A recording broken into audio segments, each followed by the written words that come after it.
New year first ಡೇಗೆ gold silver ಝಲಕ್ ಅನ್ನ ಕೊಟ್ಟಿದೆ. 3 ದಿನಗಳ ನಷ್ಟದ ಬಳಿಕ ಚಿನ್ನದ ಬೆಲೆ ಏರಿಕೆಯಾಗಿದೆ. ನ್ಯೂ ಇಯರ್ ಫಸ್ಟ್ ಡೇಗೆ ಗೋಲ್ಡ್ ಸಿಲ್ವರ್ ಝಲಕ್. 3 ದಿನಗಳ ನಷ್ಟದ ಬಳಿಕ ಚಿನ್ನದ ಬೆಲೆ ಏರಿಕೆಯಾಗಿದೆ. ಬೆಂಗಳೂರಲ್ಲಿ ಚಿನ್ನದ ಬೆಲೆಯಲ್ಲಿ 170 ರೂಪಾಯಿ ಹೆಚ್ಚಳ ಆಗಿದೆ.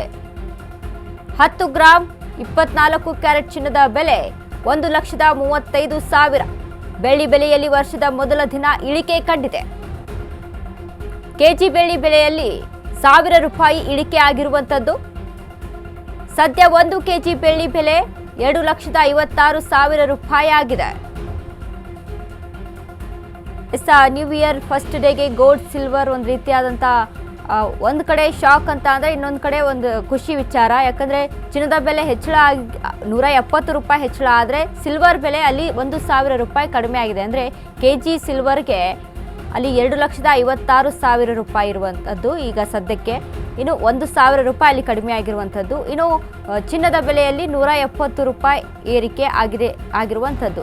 ಇತ್ತೀಚೆಗೆ ನಾವು ಗಮನಿಸಿದ್ವಿ ಬೆಳ್ಳಿ ಬೆಲೆ ಕೂಡ ಗಗನಕ್ಕೆ ಏರ್ತಾ ಇತ್ತು. ಸಂಕ್ರಾಂತಿ ಹೊತ್ತಿಗೆ 3 ಲಕ್ಷ ರೂಪಾಯಿ ಆಗಿಬಿಡುತ್ತೆ ಬೆಳ್ಳಿಯ ಬೆಲೆ ಅಂತ ಎಲ್ಲರೂ ಕೂಡ ಮಾತನಾಡ್ಕೊಳ್ತಾ ಇದ್ರು. ಆದರೆ ಇದೀಗ ಬೆಳ್ಳಿಯನ್ನು ಖರೀದಿ ಮಾಡೋರಿಗೆ ಖುಷಿ ವಿಚಾರ. ಆದರೆ ಅದು ಚಿನ್ನದಲ್ಲಿ ಮಾತ್ರ ಏರಿಕೆ ಕಾಣ್ತಾನೆ ಇದೆ. ಕಡಿಮೆ ಆಗುವಂಥ ಲಕ್ಷಣಗಳು ಕಾಣಿಸ್ತಾನೆ ಇಲ್ಲ. ಅಲ್ಲಿ ಶೇರ್ ಮಾರ್ಕೆಟ್ ಹೂಡಿಕೆ ವಿಚಾರಕ್ಕೆ ಸಂಬಂಧಪಟ್ಟಂತೆ ಆಗಿರ್ಬೋದು, ಇನ್ನು ಬೆಳ್ಳಿಯಲ್ಲಿ ಖರೀದಿ ಮಾಡಿರುವ ಸಂಖ್ಯೆ ಹೆಚ್ಚಾದಂಥ ಕಾರಣಕ್ಕೆ ಆಗಿರ್ಬೋದು. ಹೀಗಾಗಿ ಅಲ್ಲಿ ಬೆಳ್ಳಿಯ ಬೆಲೆ ಕೂಡ ಈ ಹಿಂದೆ ಹೆಚ್ಚಾಗಿದ್ದನ್ನು ನಾವು ಗಮನಿಸಿದ್ವಿ. ಅಂದರೆ ಒಂದೇ ದಿನಕ್ಕೆ 5,000 ರೂಪಾಯಿವರೆಗೂ ಹೆಚ್ಚಳವನ್ನು ಕಂಡಿತ್ತು. ಅದಾದ ಬಳಿಕ ಇದೀಗ 1,000 ರೂಪಾಯಿ ಕೆಜಿ ಬೆಳ್ಳಿಗೆ 1,000 ರೂಪಾಯಿ ಕಡಿಮೆ ಆಗಿದೆ. ಬಂಗಾರದ ಬೆಲೆ 170 ರೂಪಾಯಿ ಹೆಚ್ಚಾಗಿರುವಂಥದ್ದು. New year first day gold silver ಝಲಕ್ ಅಂತ ಹೇಳ್ಬೋದು. ಯಾಕಂದರೆ ಗ್ರಾಹಕರಿಗೆ ಒಂದು ಕಡೆ ಖುಷಿ ಆದರೆ ಇನ್ನೊಂದು ಕಡೆ ಒಂದು ರೀತಿಯಾಗಿ ಸಂಕಟ. ಅಂದರೆ ಹೇಗಪ್ಪ ಬೆಳ್ಳಿಯನ್ನು ಒಂದು ಖರೀದಿಸ್ಬೋದು ಅನ್ನುವಂಥ ಟೆನ್ಷನಲ್ಲಿದ್ದವ್ರಿಗೆ. ಯಾಕಂದರೆ ಇಷ್ಟರ ಮಟ್ಟಿಗೆ ಒಂದು ಬೆಳ್ಳಿಯ ಬೆಲೆ ಕೂಡ ಗಗನಕ್ಕೆ ಏರ್ತಾ ಇದೆ. ಲಾಸ್ಟ್ ನಾವು ಗಮನಿಸಿದ್ವಿ 5,000 ರೂಪಾಯಿ ಬೆಳ್ಳಿ ಒಂದೇ ದಿನಕ್ಕೆ ಏರಿಕೆ ಆಗಿತ್ತು.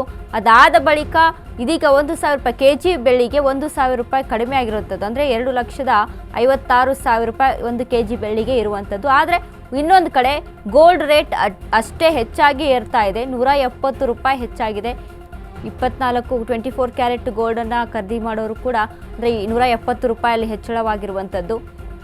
ಸೊ ಒಂದು ರೀತಿಯಾಗಿ ನ್ಯೂ ಇಯರ್ ಫಸ್ಟ್ ಡೇಗೆ ಜನಗಳಿಗೆ ಒಂದು ರೀತಿಯಾಗಿ ಶಾಕನ್ನು ಕೊಟ್ಟಿದೆ.